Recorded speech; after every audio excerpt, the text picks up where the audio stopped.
Hi everyone, I'm so glad you're here. Today, we are talking about something very specific, practical, and frankly overdue. If you've ever found yourself repeating the same instruction to your child for the 14th time before 8 a.m., this is for you. If you have ever wondered whether you are actually parenting or just functioning as an unpaid scheduling app with feelings, this is absolutely for you. I'm Deborah Kane. I'm a certified CBT coach and bit of a neuroscience nerd. And I help parents raise capable, responsible kids without losing their minds in the process. So let's get into it. Here is the question I get asked more than almost any other. How do I get my child to actually follow through without turning into the household alarm system, the broken record, and the unpaid personal assistant all rolled into one exhausted human? Because this is really what's happening in many homes right now. Mom says, "Put your shoes on." The child does not move. Mom says, "Shoes!" Still nothing. Mom's eye starts twitching, and she is now having a full conversation about footwear with someone who is apparently deaf, distracted, or both. Sound familiar? You are not failing as a parent. You have just accidentally built a system where your voice is the only thing that activates your child. And today we are going to talk about how to fix that without screaming into a pillow. Here is the reframe I want you to hold on to for the rest of this video.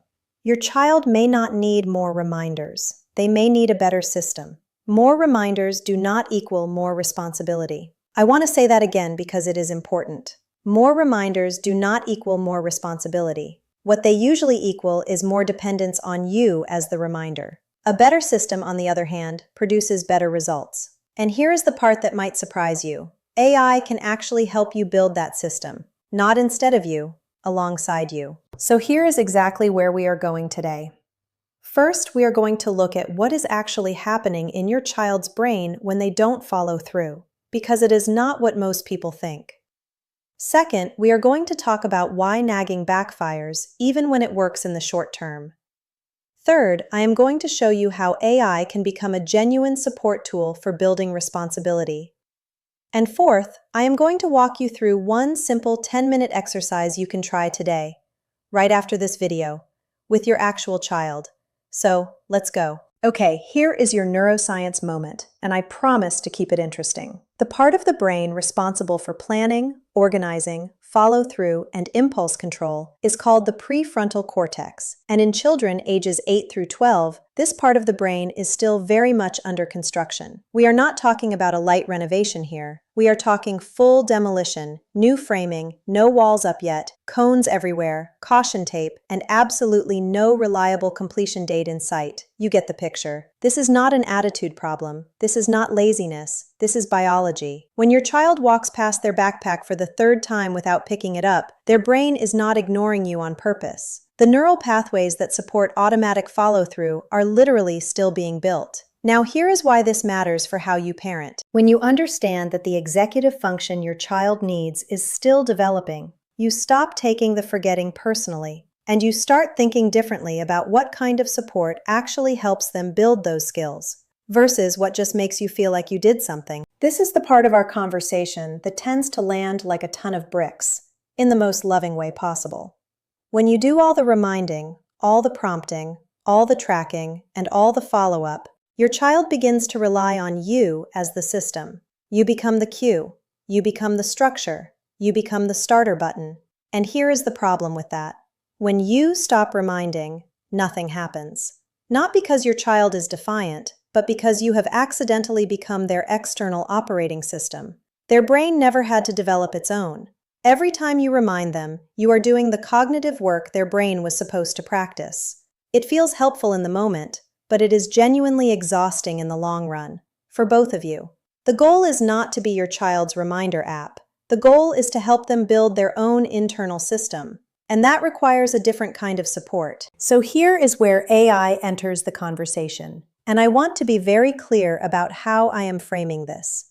AI is not a replacement for your parenting. It is a scaffolding tool, and scaffolding, if you think about it, is exactly what kids this age need. Scaffolding is temporary support that helps build something, and then gets removed once the structure can stand on its own. So instead of you saying, "Did you do your homework? Did you pack your bag? Did you brush your teeth?" What if your child sat down with an AI tool and typed something like, "Help me make a checklist for my morning routine"? The AI responds. Your child reads it. Your child answers questions. Your child makes the decisions. Their brain is doing the work, not yours. Now I know what some of you are thinking, but Deborah, won't they just ask AI to do everything for them? That is a fair concern, and I am going to address it directly in just a few minutes. But first, I want you to see what changes when the child is the one driving the process. Here is one of my favorite research pieces to share with parents because it explains so much. When children are given ownership within appropriate boundaries, their motivation tends to rise. The brain responds very differently to, "I have to do this," versus, "I helped create this." Think about that for a second. Same child, same task. Completely different result, based entirely on who created the system. When you hand a child a checklist you made, their brain registers it as compliance. Something is being done to them. When a child helps build the checklist, even with AI support, their brain registers it as ownership, something they made, something that is theirs. And ownership is the beginning of responsibility. This is not a theory. This is how the brain actually works. And it's why the 10-minute exercise I'm about to share with you is so effective. All right, here is your practical takeaway, and I want you to actually do this, not just think, "Oh, that's a good idea," and then forget about it by dinner. Pick one task. Just one, not 5 things. Not an entire life overhaul by Tuesday. One task your child consistently forgets, avoids, or delays.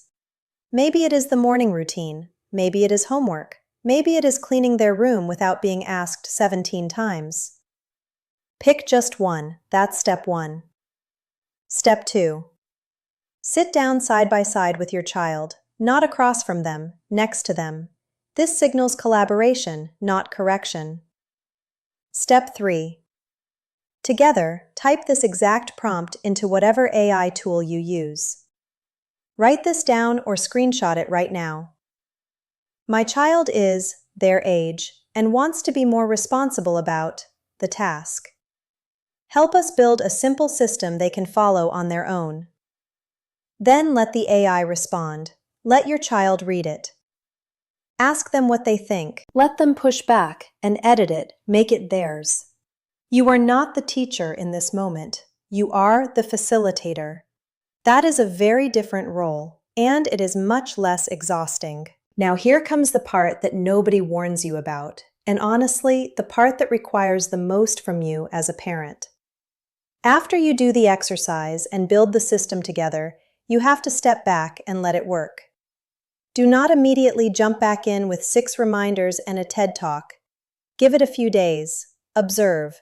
Let your child experience the natural consequence of forgetting once in a while. Let them refer back to the system they helped build. You are making a shift here that is bigger than it sounds. You are moving from manager to coach. A manager controls every step of the process. A coach sets up the system, steps back, and guides from the sideline.